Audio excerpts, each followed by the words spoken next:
समय के बाद महावीर अर्जुन कदली वन में गिर है। हाँ भाई काबर गिर है एक फूल के कारण में, और भगवान कन्हैया के घर में रानी मन के बीच में झगड़ा मारे रहे। भगवान कन्हैया किथे अर्जुन काहे भगवान बोले आज देव ऋषि नारद एक ठन फूल मुलाला के भेंट करे है, और तेकर से ती हमर नारी मन के बीच में झगड़ा मार गे हवे भैया अर्जुन। तो क्या करना है महाराज बोले अरे कदली बन पर था तुम्हें जाऊं,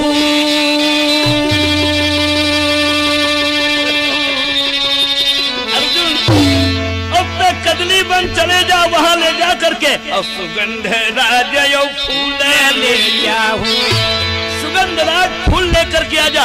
अर्जुन कहते हैं द्वारकाधीश यदि आपका आदेश हो तो आकाश के चंद्रमा उतार करके ले आऊंगा। हाँ भाई भगवान के बहनोई रहे रागी काबर ओतेक पर संसार के स्वामी के बहनोई है तो टेट को फुसकुनी रहे नहीं मरो रहा चलाना लागे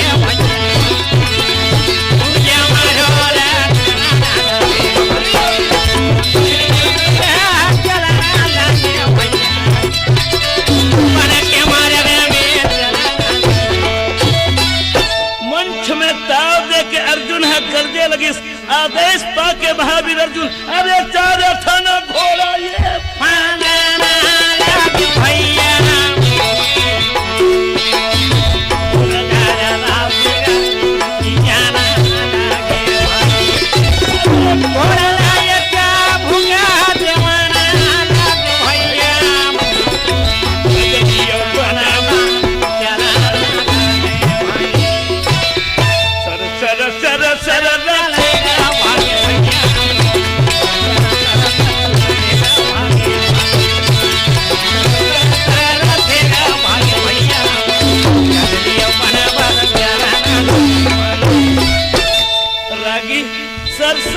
सर के आवाज से रथ कदली बनवाई। अब आके अर्जुन फूल ला उतारत रहे, वही समय रखवार मन किनारे चोर बिना आदर के बगीचा के फूल तोड़े में अरे तोला लाजे घालो नहीं आवे ना तोला लाजे घालो नहीं आवे ना, बिना आदर के बगीचा के फूल तोड़े में बोला लाज नहीं लगे।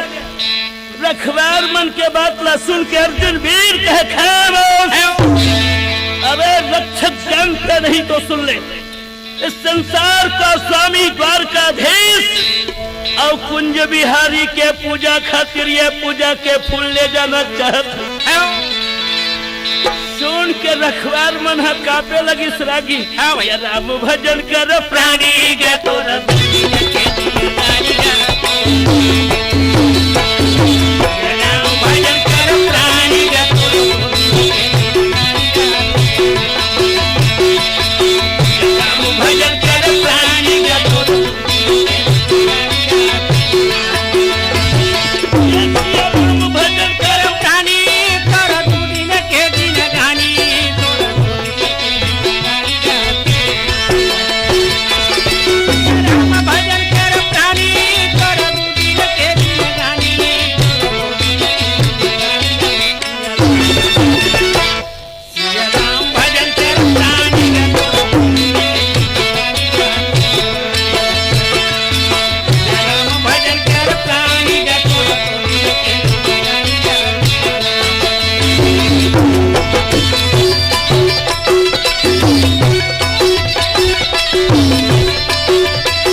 झगड़ा खड़ा हो गया रहे, पर अर्जुन के बाण ला देख के रखवार मन जाके कहे हनुमान जी एक छत्री बड़ा वीरता बतावत ये कदली बल्ला उजारा थे किस ये बात ला सुन के हनुमान जी क्रोध के मारे आके किस रे अर्जुन, अरे चोरी करत चोर अन्यायी और यह पुष्प पूजत हो रघुराई।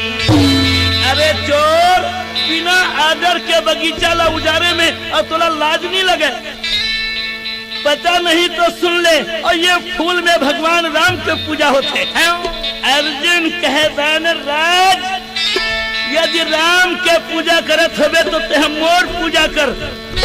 काबर जौन राम है क्षत्रिय कुल में जन्म ले के बाद एक ठन समुद्र में पुलिया बांधे बर होइस तब इंद्रा मन ला किन पथरा डोहारोगा, एक ठन में रा लिखोगा, अब तब ले जाके समुद्र में पुलिया बांधे रहीस। मैं तो क्षत्रिय कुल के चंद्रवंशी राजा वीर अर्जुन ये कर स्वामी ये तीन लोक के मालिक भगवान कुंज बिहारी हमें बानर कर पूजा खातिर ये सुंदर फूला लेकर के मैं जाना चाहता हूँ। राम के निंदा सुनिस रागी तो हनुमान जी की आँखी लाल हो गए और कहेगा कि जेकर भगवान के निंदा होवे तो कान ला मूल लेना चाहिए और ताकत है तो निंदा करैया के जीव ला काट देना चाहिए। हनुमान जी यह बात ला सुन के हनुमत ला क्रोध है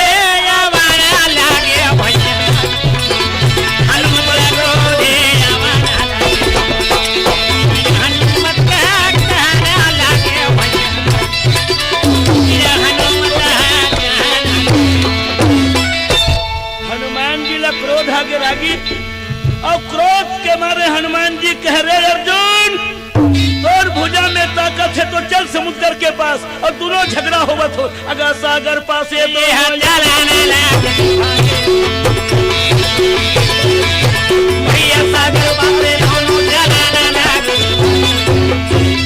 पुलिया के भीतर में जा करके बस गए। हनुमान जी के भारला भगवान सहन कर दे पुलिया हनी टूटी सब सुना गदगद हो गए। जय बोलो वृंदावन बिहारी भाई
पहंदा दुर्ग का पंडवानी गायन प्रस्तुत किया जा रहा था। इसका आनंद आपने जरूर लिया होगा और अगर आपने आनंद लिया है तो तालियां बजा दीजिए तो हमारे कलाकारों का उत्साहवर्धन होगा।